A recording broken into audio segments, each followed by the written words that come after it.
it's important to think of this sensibly, right? So if someone came into my office right now and said that they wanted to cut off or amputate an extremity for a child, would we do that?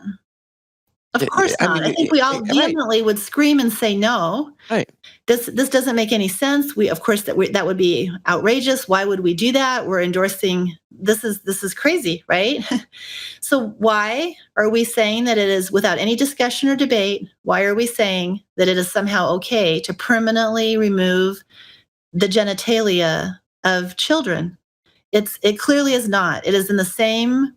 These are children. Once you're an adult, you can make the decision that you make as an adult. That's a separate conversation. But we're talking about children here. Children who don't have medical decision-making capacity.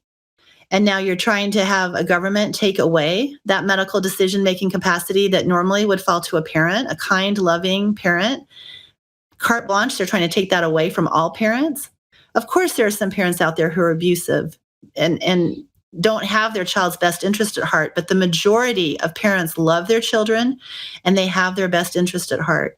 And so how is it that we're allowing this to happen? And we need to just resolutely say, no, this needs to stop. And we need to have dialogue and discussion around it and be loving and kind to one another. We're all Americans. We're all in this together, but we need to have dialogue. And silencing the people who are concerned about the safety of our nation's children when it comes to this issue is obviously the wrong answer. Yeah, absolutely.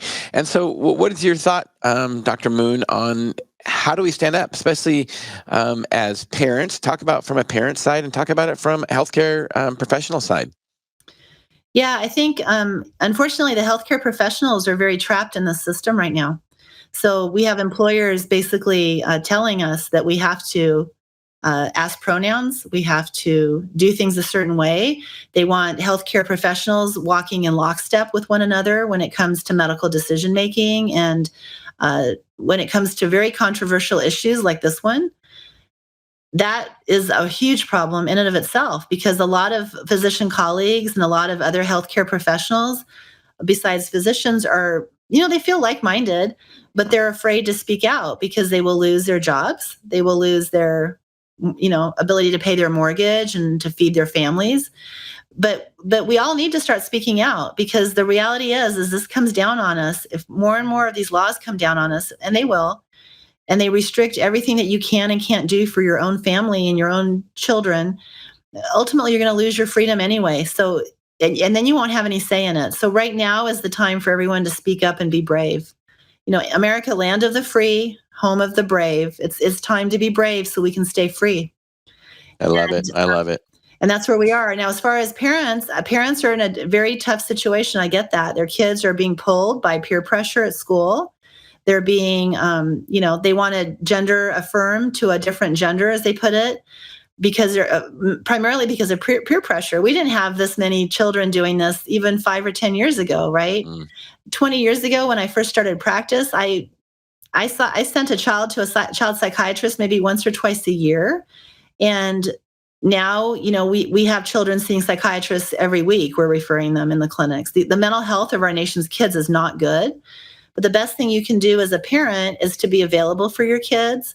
It's to have those long, difficult discussions with your kids, tell them that you love them, show them the right way to do things. Yes, they'll be pulled in some directions. If it's, there are plenty of girls who traditionally were tomboys and, and that's perfectly fine. Go do a lot of the things that the guys do. Go wrestle, go play football, go do all those things. There's no reason that you should be restricted in that, but leave your anatomy alone and just be a wonderful human being that you are. Be the wonderful human being that you are. Why would you change anything about your body?